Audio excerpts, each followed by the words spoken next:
Plumber કામનું પરિણામ માર. પૈસાના બદલામાં ચાકુના ઘા સહન કરવા પડ્યા. જુરી સસ્તી કે પૈસા સસ્તા? અમદાવાદ શહેરના દાણી લીમડા વિસ્તારમાં ફરી એકવાર છરી વડે હુમલો થવાના કારણે વિસ્તારમાં દહેશતનું વાતાવરણ ફેલાયું છે. સૂત્રો મુજબ હુમલો કરનારનું નામ અબ્દુલ ક્યુમ હોવાનું સામે આવ્યું છે. હાલ પોલીસે તેની સામે વધુ તપાસ શરૂ કરી છે અને ચોક્કસ કારણો બહાર આવવાનું બાકી છે. હુમલામાં શકીલભાઈ ગંભીર રીતે ઇજાગ્રસ્ત થયા છે અને તેમને તાત્કાલિક એલજી હોસ્પિટલમાં સારવાર માટે ખસેડવામાં આવ્યા છે. ઘટનાના પગલે સ્થાનિક લોકોમાં ચિંતાનો માહોલ છે. દાણી લીમડા પોલીસ ઘટનાની તપાસ કરી રહી છે અને અબ્દુલ ક્યુમની સંડોવણી અંગે પુરાવા એકત્રિત કરી રહી છે. શું નામ તમારું? મારું નામ શકીલ ખાન છે. શકીલભાઈ, શું થયું હતું? મારે એકચ્યુઅલી મારું પ્લમ્બરનું કામ છે અને ભાઈ જોડે મેં કામ કર્યું હતું પ્લમ્બરનું.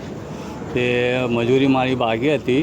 કેટલી બાકી હતી? મારા 5,000 રૂપિયા નકળતા હતા, એમાં મહિનો કાઢી દીધું ને 500 રૂપિયા માટે આપવા માટે બોલાવ્યું મને ને મને મેલ્લામાં છુરી મારી, 2-3 ઘાવ માર્યા ને મારા અહીંયા જો પટ્ટામાં જો 3 જગા ટાંકા આવ્યા છે, ગોશમાં, ચમડામાં, બધામાં.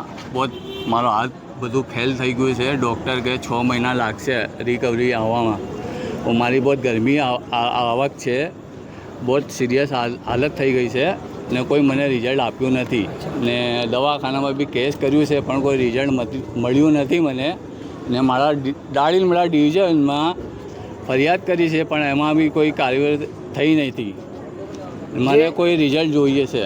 અમદાવાદમાં જે તમે રહો છો દાણી લીમડા વિસ્તારમાં, તો સૌથી પહેલાં તમે 100 નંબર ઉપર કોલ ડાયલ કર્યા હતા? હા, કોલ ડાયલ કર્યા હતા. 108માં મને લાયા હતા અહીંયા. 108માં તમને લાયા? હા, બરાબર. અહીંયા કેટલા દાડાથી સારવાર ચાલે છે તમારે? મારે 2 દિવસ થઈ ગયા છે અહીંયા. કોઈ રિપોર્ટ આવી નથી પોલીસ જોડે અને પેલા ભાઈ મારવાવાળા બધા બિંદાસ ફરે છે. અત્યારે તમે પોલીસ પ્રશાસનથી શું અપેક્ષા રાખો છો? મને ઇન્સાફ જોઈએ છે ઓર મારા મજૂર માણસ છું હું. તો જે આરોપી માર્યા એનો અત્યાર સુધી અટકાયત કરવામાં નહીં આવી? હા, કશું નથી આવ્યું. બિંદાસ ફરે છે પેલું માણસ. તમારા ઉપર જે હુમલો કર્યો છે એનું નામ શું છે? અબ્દુલ કામ છે. ભાઈ જોડે પ્લમ્બરનું કામ કર્યું ને પૈસામાં મને રખડાયું ને છેલ્લી વખત મને બોલાવ્યું ને હાથ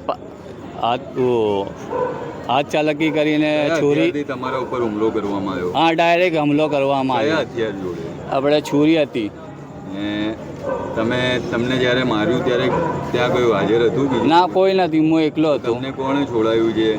પેલા મેલ્લાના 2-3 કાકા હતા, એ બધા મને છોડાયા. એ તો ભાગી ગયો મારીને મને ને મને 108માં જે ઘટના ઘટી છે ત્યાં સીસીટીવી કે કંઈ એવું છે? હા, સીટી કેમેરામાં ફોટેજ આવી ગઈ છે.